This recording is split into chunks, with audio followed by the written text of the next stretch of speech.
एक शाम मैं जब ऑफिस से निकली तो बाहर अंधेरा फैल चुका था। मैंने आखिरकार ऑटो को पकड़ लिया, लेकिन वह मुझे घर से काफ़ी दूर एक सुनसान चौराहे पर उतार दिया। वहाँ से मेरे घर की दूरी 5 किलोमीटर दूर थी। मैं परेशान हो गई और मैंने सोचा अब मैं क्या करूँ। तभी मैंने निर्णय लिया कि वह पैदल थोड़ा आगे बढ़ती है, शायद रास्ते में कोई सवारी मिल जाए। मैंने अपने जूते ठीक से बांधे और पैदल चलने लगी। रास्ता सुनसान था और अंधेरा फैल चुका था, लेकिन मैंने हिम्मत नहीं हारी। कुछ दूर चलने के बाद मैंने देखा कि एक स्कूटर मेरी तरफ आ रहा है और मैंने सोचा शायद मेरे लिए सवारी हो सकती है। जब स्कूटर मेरे पास आई तो मैंने देखा कि वह वही लड़का है जो मुझे सुबह ऑफिस तक छोड़कर गया था और शाम को मेरा इंतजार कर रहा था। वही स्कूटर चला रहा था। उसने मुझे देखा, मुस्कुराते हुए कहा, तुम यहाँ क्या कर रही हो? तो मैंने उसे बताया मैं घर जा रही थी और आटे वाले ने मुझे यहाँ उतार दिया है। मुझे कहा, चिंता मत करो, मैं तुम्हें घर छोड़ देता हूँ। उसने मेरी तरफ देखा और कहा, बोला, नहीं मैडम, बिल्कुल नहीं।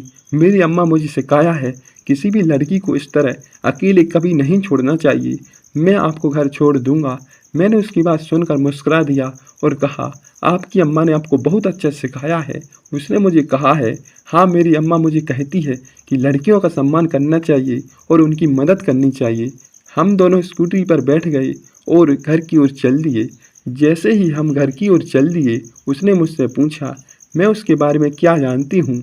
तो मैंने कहा, सिर्फ इतना जानती हूँ, उसका नाम रोहन है। वह मुझे सुबह ऑफिस तक छोड़कर गया था और शाम को मेरा इंतजार कर रहा था।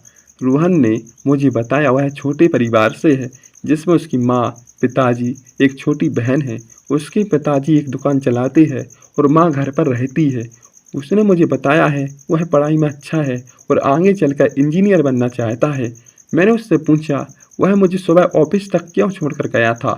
शाम को मेरा इंतजार क्यों कर रहा था? उसने मुझे बताया वह मुझे पहली बार देखकर ही मुझे पसंद कर गया था। वह मुझे बात करना चाहता था, लेकिन मुझे ऑफिस जाने के लिए जल्दी थी, इसलिए उसे छोड़कर चला दिया। लेकिन शाम को जब उसने फिर से देखा तो उसने सोचा वह एक अच्छा मौका है और मेरा इंतजार कर रहा है। मैंने उससे पूछा, मुझे इतना पसंद क्यों करता है? तो उसने मुझे बताया वह मेरी मुस्कान और मेरी बातों से प्रभावित हुआ है। हम दोनों ने एक दूसरे से बहुत सारी बातें की और मैंने महसूस किया वह बहुत अच्छा लड़का है। जब हम मेरे घर के पास पहुंचे तो उसने मुझसे कहा, मैं तुम्हें कल फिर देखना चाहता हूं, क्या तुम मुझे अपना नंबर दे सकती हो? तो मैंने सोचा यह एक अच्छा मौका है और मैंने अपना नंबर दे दिया। उसने मुझे धन्यवाद दिया और कहा, मैं कल तुम्हें फ़ोन करूंगा। इस तरह हमारी दोस्ती और गहरी होती गई और हम दोनों एक दूसरे के साथ समय बिताने लगी। अगले दिन रोहन ने मुझे फ़ोन किया और हमने एक दूसरे से बातें की। हमने एक दूसरे के बारे में और जानकारी हासिल की। मैंने महसूस किया हम दोनों एक दूसरे के लिए बने हैं। इसके बाद हम दोनों ने एक दूसरे के साथ समय बिताना शुरू किया। हमारी दोस्ती और गहरी होती गई और हम एक दूसरे के साथ फिल्में देखी, पार्क में घूमने गए और एक दूसरे के साथ बहुत सारी बातें की। एक दिन रोहन ने मुझे बताया वह मुझसे प्यार करता है।